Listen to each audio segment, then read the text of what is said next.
Today, Nigeria speaks the name Bola Ahmed Tinubu, president, Jagaban, kingmaker turned king. But this rise, this wasn't born in one election. It echoes from something older, something stronger, something Yoruba. Before the man, there was the name, and before the name, there was a woman. Let me take you back to Ojokoto, Gbagura, now part of Abeokuta, Ogun State, where around 1805, a girl named Ẹfúnporóyè Osuntinúbú Olumosa was born. Not with a silver spoon, but with ancestral iron in her blood and the blessing of the Osun goddess in her breath. She was born to Olumosa, a powerful Egba warrior and trader, and Nijidi, a respected woman in Gbagura. From her first breath, she lived between the world of the market and the shrine, between war cries and wisdom chants. She was raised in a society where Egba women held power in the home, in the trade routes, and in the courts of kings. And Tinubu listened, and learned, and remembered. As a young woman, she married an Owu man, Yusufu Bada, a respected trader, warrior, and Muslim convert. Through him, she was introduced to the world of commerce and diplomacy. But she didn't just follow his steps. She built her own path beside him. Their partnership gave her early access to expansive networks of West African trade. Together they traveled, sold, and negotiated.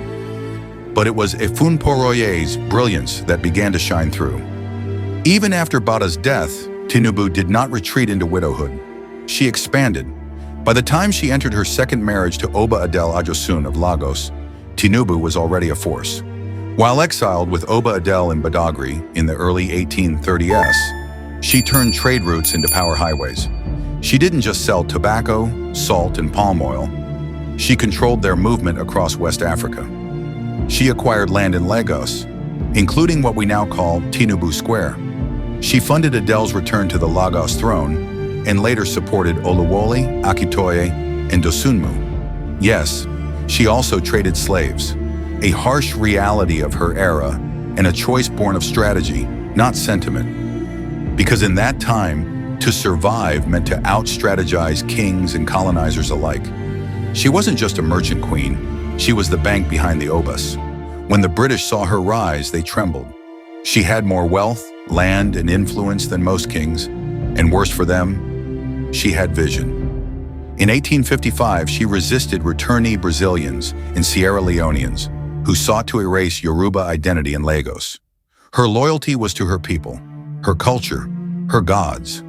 So in 1856, the British pressured Oba Dosunmu to expel her from Lagos. But they didn't bury her. They planted her. She returned to Abeokuta and rose even higher. In 1863, she armed the Egba against Dahomey invasions. She trained warriors, supplied guns, and funded the defense of a city like a general with a purse of fire. In 1864, she was crowned Iyalode of Egbaland, the highest female chieftaincy title in all of Yorubaland. She became the political mother of a nation. She installed kings. She removed kings. No crown sat comfortably unless Tinubu nodded. She was the economic architect of her generation, the political soul of the Egba, the invisible hand behind Yoruba sovereignty.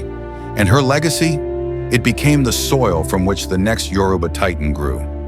Funmilayo Ransom Kuti, the next thunder in the sky. A woman of steel, raised on the land Tinubu once owned.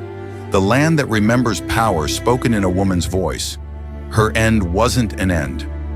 She died in 1887, aged around 82, in the very place she began, Ojokoto. But her story didn't end there.